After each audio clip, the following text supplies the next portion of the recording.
The Senate unanimously passed a bill last night that would ban TikTok on all government devices. The vote comes amid fears that the app, which is owned by a Chinese company, collects data from users that Beijing could use for spying purposes. According to lawmakers, the bill would protect Americans by blocking all transactions from any social media company in or under the influence of China, Russia, and several other foreign countries of concern.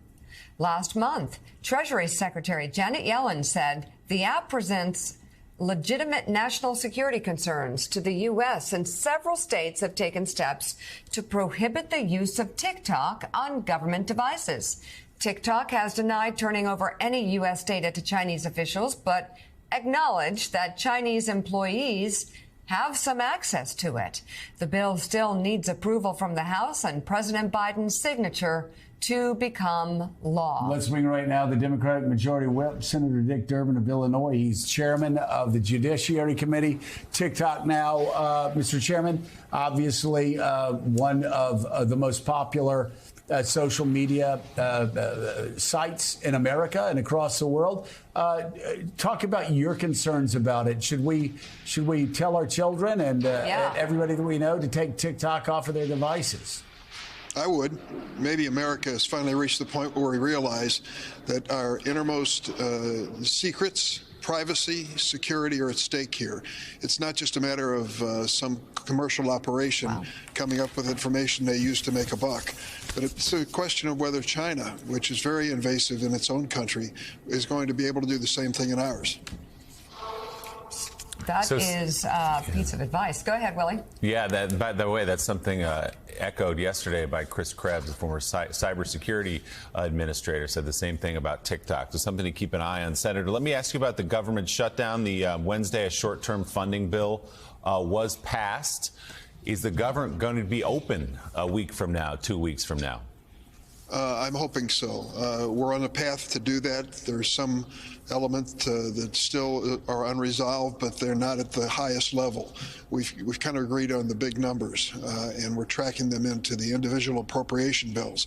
So we'll leave today, and we have to leave because this bill is going to take some time to put together.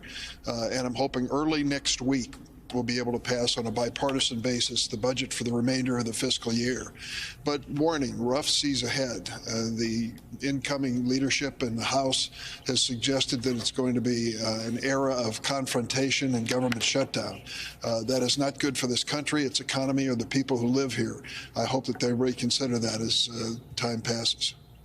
Senator Durbin, good morning. Jonathan Lemire. It's still being negotiated, but I was hoping you could give us an update on the status of two things that would be in this bill. One, funding to Ukraine, and secondly, the Electoral Count Act that need to reform the process that the Trump administration tried to take advantage of on January 6th. Where do things stand with those two? Well, nothing's final until it is final around here, and I've been around enough budget processes to see predictions falter.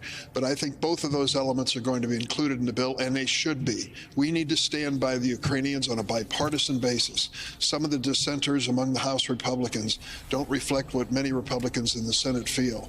And I think we've got enough force of presence in terms of the Ukrainian war to fund that. So there's a positive feeling moving forward. On the Electoral Count Act, I'm told it's included. Will remain to be seen. Senator Durbin, this is Eddie Glaw. Just shifting the subject for a quick second. The Senate confirmed Dana Douglas, the first African-American woman, Judge Douglas, to be appointed to the Fifth Circuit of Court of Appeals. Talk a little bit about the work of you and the committee in confirming judges over the past 2 years. I'm really proud of the Senate Judiciary Committee in the last 2 years. We have now seen 97 federal judges approved, more than the first 2 years of Barack Obama, the first 2 years of Donald Trump. We have another 29 on the calendar, and I have 7 or 8 in committee ready to be reported. We have really done our job in a 50-50 Senate, a committee that's divided 11 to 11.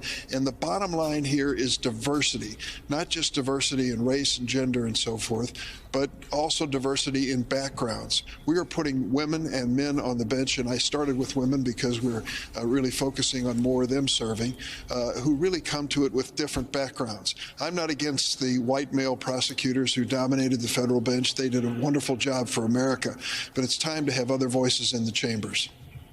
Well, and also the numbers that I saw, at least in the first 2 or 3 years of the Trump administration, if you looked at federal prosecutors, if you looked at judges, Donald Trump's election, overwhelmingly white, overwhelmingly male, in a disproportionate way. I'm with you. I'm not. This is not about quotas, but I will tell you, it was about quotas with Donald Trump. It was shocking how many of his elections were white males. And let me remind you, he made no bones about it. His selection list for judges, even to the top Supreme Court appointments, was cleared by the Federalist Society, a dark money secret organization headed by Leonard Leo that was determined to get the Dobbs decision approved by the Supreme Court. They did get it approved, but look what it's done. There's a backlash across America we saw in this last election. Joe, the bottom line is this. How many times have you heard about Democrats? You got such a garbled message. Why can't you put it on a bumper sticker? You know, give us a handful of words. Don't give us an essay. The bottom line is, here's the message. We are the party of inclusion and diversity. America is a diverse nation. We believe we should honor this American population by making sure their government reflects that diversity.